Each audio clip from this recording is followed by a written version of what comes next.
The narcissist can be compared to a carnivorous plant. He opens up his petals to you, obliterates the lines of demarcation, and then consumes you succulently within. The inner part of the carnivorous plant is the shared fantasy, and you're there, slowly dissolving into it until you are no more. The shared fantasy is a form of identity theft.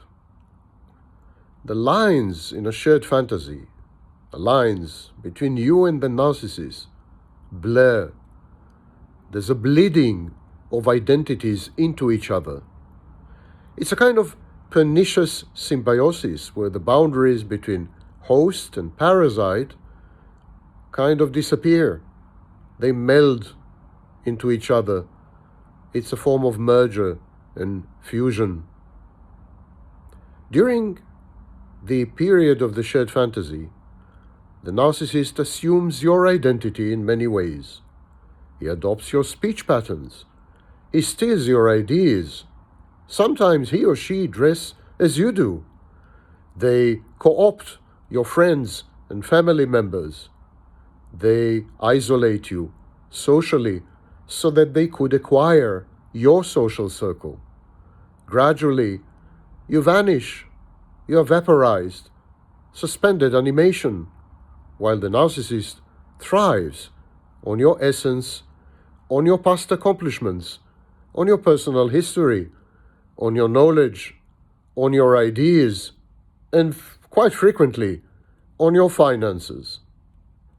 This is the parasitic nature of the narcissist. But then, what happens when you walk away?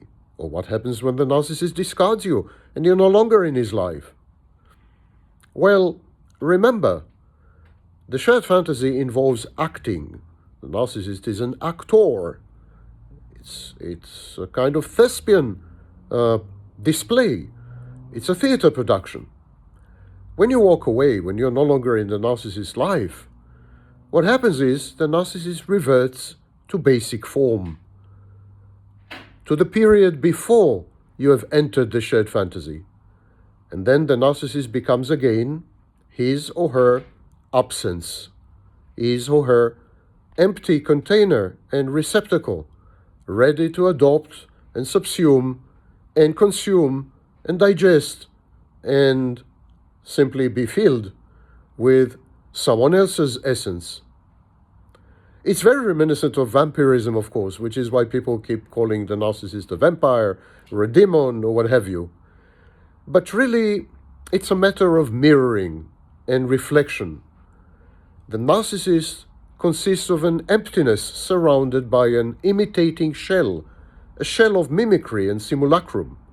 The narcissist's main activity is to resonate with others, to force them to emit all kinds of feedbacks and inputs which the narcissist then adopts, combines, and creates a hive mind on the fly.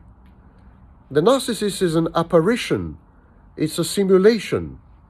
It's a recombinant form of spiritual DNA, if you wish.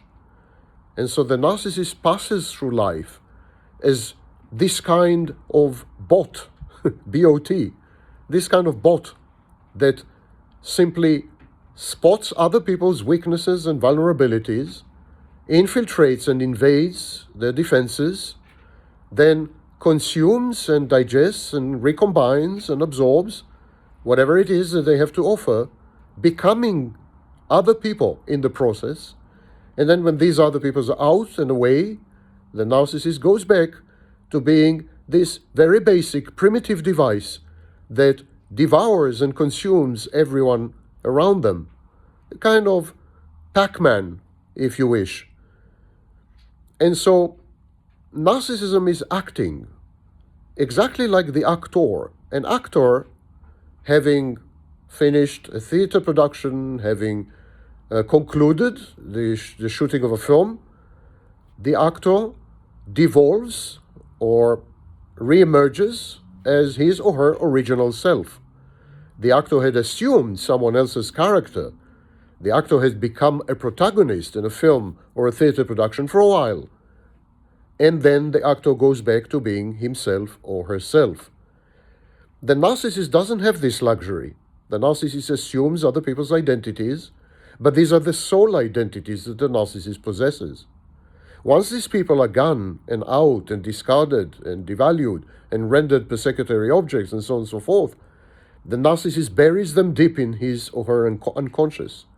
And then he becomes once again the black hole, the emptiness, the howling void that he or she has always been.